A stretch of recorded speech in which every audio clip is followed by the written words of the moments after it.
आजादी के पहले देश के बुद्धिमान वकीलों में गिने जाने वाले स्वतंत्रता सेनानी मोतीलाल नेहरू की आज पुण्यतिथि है। देश के आजादी आंदोलन में मोतीलाल नेहरू एक ऐसी शख्सियत थे जिन्होंने न केवल अपनी जिंदगी की शानो शौकत को पूरी तरह से ताक पर रख दिया, बल्कि देश के लिए परिजनों सहित अपना सब कुछ दांव पर लगा दिया। मोतीलाल नेहरू अपने दौर में देश के चोटी के वकीलों में से एक थे। वो पश्चिमी रहन सहन, वेशभूषा और विचारों से काफी प्रभावित थे, लेकिन बाद में वो जब महात्मा गांधी के संपर्क में आए तो उनके जीवन में बुनियादी परिवर्तन आ गया। पंडित मोतीलाल नेहरू अपने जमाने के शीर्ष वकीलों में शामिल थे। उस दौर में वो हजारों रुपए की फीस लेते थे। उनके मुवक्किलों में अधिकतर बड़े जमींदार और स्थानीय रजवाड़ों के वारिस होते थे, लेकिन वो गरीबों की मदद करने में पीछे नहीं रहते थे। पंडित मोतीलाल नेहरू का जन्म 6 मई 1861 को हुआ था। मोतीलाल नेहरू के दादा दिल्ली के मुगल दरबार में ईस्ट इंडिया कंपनी के पहले वकील और पिता गंगाधर 1857 में दिल्ली में एक पुलिस अधिकारी थे। मोतीलाल नेहरू का जन्म इनके पिता की मृत्यु के 3 महीने बाद हुआ था। मोतीलाल ने अपना बचपन राजस्थान के खेतरी में बिताया था। मोतीलाल बचपन से ही बेहद जिज्ञासु और कुछ अलग करने की चाहत रखते थे। कांग्रेस पार्टी की आधिकारिक वेबसाइट के मुताबिक मोतीलाल एथलेटिक आउटडोर खेल के शौकीन, कुश्ती में खास रुचि रखते थे। वहीं मोतीलाल नेहरू ने कानपुर से मैट्रिक की परीक्षा पास की और इसके बाद इलाहाबाद के मेयर सेंट्रल कॉलेज में एडमिशन लिया था। मोतीलाल ने भी अपने दादा की तरह वकील बनने का फैसला किया।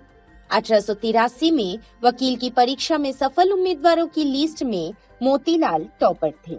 इन्होंने वकालत के सफर की शुरुआत कानपुर से की थी, लेकिन 3 साल बाद इलाहाबाद चले गए थे। 1887 भाई की मृत्यु हो जाने से 25 साल की उम्र में इन पर परिवार की जिम्मेदारी आ गई थी।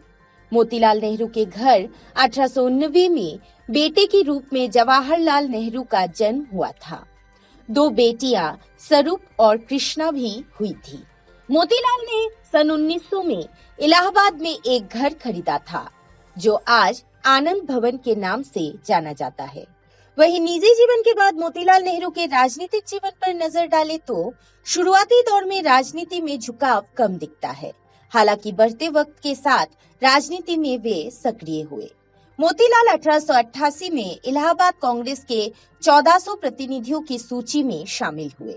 सन 1907 में उन्होंने इलाहाबाद में एक प्रांतीय सम्मेलन की अध्यक्षता की।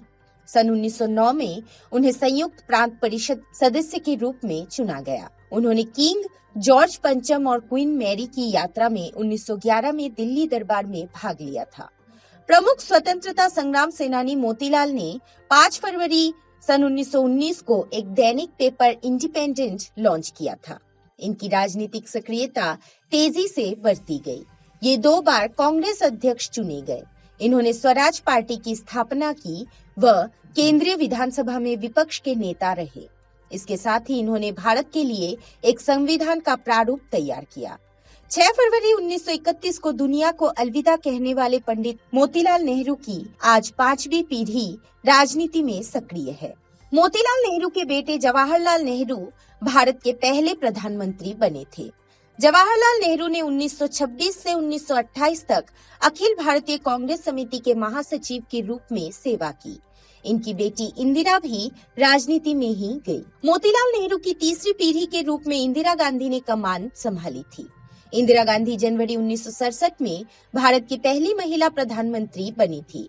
वो मार्च 1967 से 1977 तक भारत की प्रधानमंत्री रही। इंदिरा गांधी 14 जनवरी 1980 को फिर से प्रधानमंत्री बनी। इसके बाद मोतीलाल नेहरू की चौथी पीढ़ी के रूप में इंदिरा गांधी के बेटे सक्रिय हुए। इंदिरा की बहू सोनिया भी राजनीति की दुनिया में आई। 1984 में इंदिरा गांधी की हत्या के बाद उनके बेटे राजीव प्रधानमंत्री बने। 1998 में राजीव की पत्नी सोनिया गांधी कांग्रेस पार्टी की अध्यक्ष बनी। राजीव गांधी और सोनिया गांधी के बाद अब इनके बेटे राहुल गांधी आज कांग्रेस प्रेसिडेंट और बेटी प्रियंका गांधी जनरल सेक्रेटरी के रूप में राजनीति में सक्रिय हैं।